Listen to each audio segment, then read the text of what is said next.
What's up to all of my Geminis out there? Welcome back to Pulse of the Cosmos. I'm your astrologer, Emily, and today we are going to be looking at the weekly astrology for Monday, June 8th through Sunday, June 14th of 2020. So let's get into it. A lot of slippery things in the air this week. So for you guys, the sun is still in your sign, the first house of Gemini over there with the North Node, and the sun is going to be squaring over to Neptune and Pisces this week in your 10th house. So a lot of action in Pisces this week. We're also going to have Mars come conjunct with Neptune and Pisces, and the moon is going to be transiting through Pisces as well. So there's a lot to look at here. We can get lost in some of these waters if we're not consciously putting in an effort to be aware and to look at some of the facts and data information coming into us.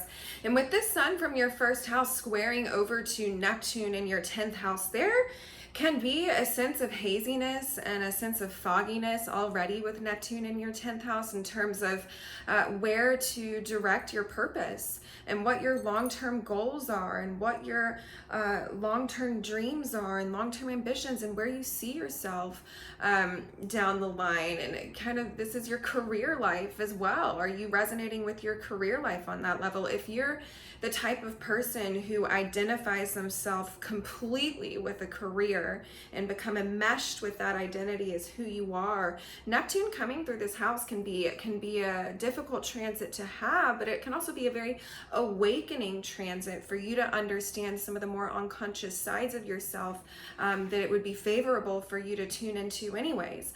But in any case, with this square over to Neptune, you can feel confused about where your future is, and it's part of the most confusing part of this because you have Mars over there in your 10th house as well, where Mars loves being in the 10th house, right? 10th house is, Capricorn. Mars is exalted in Capricorn. It loves being there. It's ambition, it's drive, it wants to get going. So this can leave you in almost a stalemate position where you feel like you are full of energy and full of ambition and full of the will to achieve something great, but unsure of where to direct that purpose. And I want to encourage all of my Geminis out there that it is okay to kind of go with the flow and take in thoughts as an observer, right? The sun is still in your sign. The North Node is still in your sign. We can remove ourselves from some of the emotions of things that are keeping us attached to certain ways of living or certain belief systems or certain relationships or certain places that we're living, whatever it looks like to you.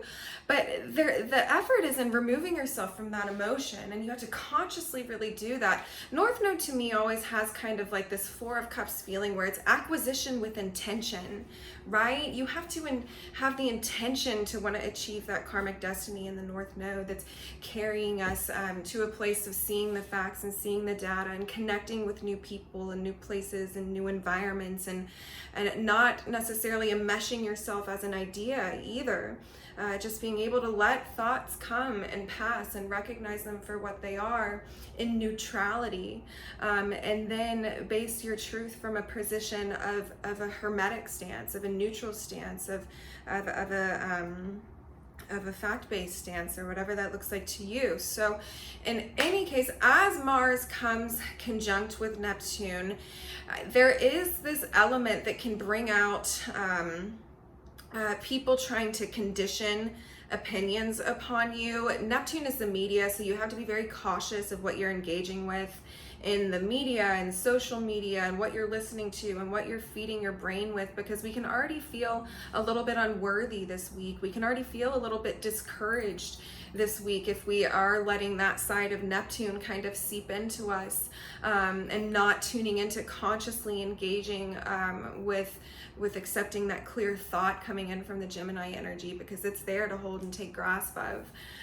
So just be aware, and be aware of people trying to placate you or appease you, and it seems like they're being really nice and they're trying to do something for you and they're on your team, but really subversively there's something to their benefit. And there's some kind of manipulation that can be involved. So be aware and be in tune to look out for those kind of things, and be in tune for yourself, right? Look into your own hidden motives and see where you're really coming from with some of your actions as well. But in any case, let's pull a card for you guys. See what's going on in tarot.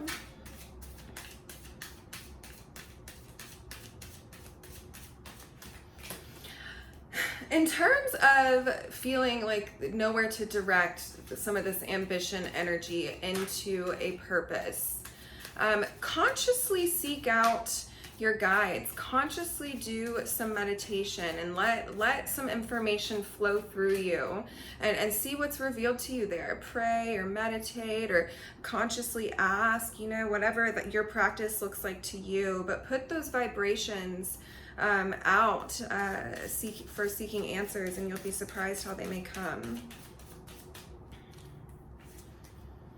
Okay, so we did pull the moon. So the moon does rule our subconscious side. So you have to be cautious this week with the moon that you're not being entirely subconsciously driven by something, right? You want to look into that animalistic, because the moon brings out the bestial side of us, the animalistic side. It's, the animals howling at the moon. It's the crawdaddy coming up from under the waters. It's things coming up to the surface. So be cautious if maybe some intense emotions are coming up with the moon. We're also looking to our past, and it doesn't even have to be so intense. This could be someone coming into your life from the past, or this could be a past experience or a past situation that comes up that you are having to walk through again. But again, just be conscious of the energies that you're using throughout this week and throughout these transits, and look out for yourself not to be driven entirely by some subconsciously emotionally driven state.